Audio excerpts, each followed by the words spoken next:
I'm Lisa Mascaro. I'm the chief congressional correspondent for the Associated Press. Senate Republican leader Mitch McConnell is back at work on Capitol Hill. He's here in the Senate, and the Capitol physician has cleared him to return to work.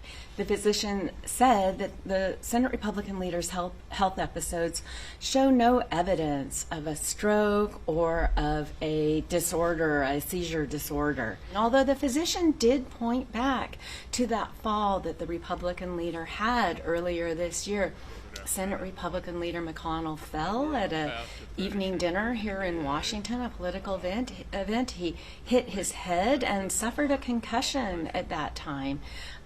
When he returned after some weeks away, he was noticeably different. He is speaking a little slower, and he has always had a little bit of a slower walk in the Capitol. You know, he's a survivor of childhood polio, and he has always had a bit of a walk that is noticeable. Republican leader McConnell, his colleagues are largely standing by him.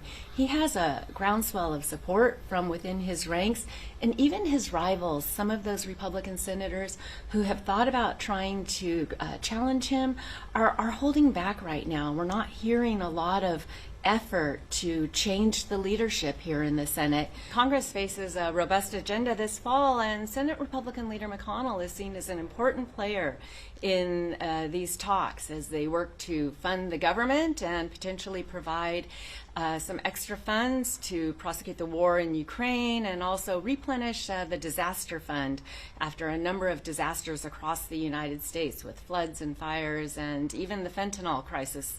And so he'll be a key player in all of that. Republican leader McConnell is seen as a pragmatic broker by some and someone who can counter some of the enthusiasm in the House for a more harder line approach to some of this government spending.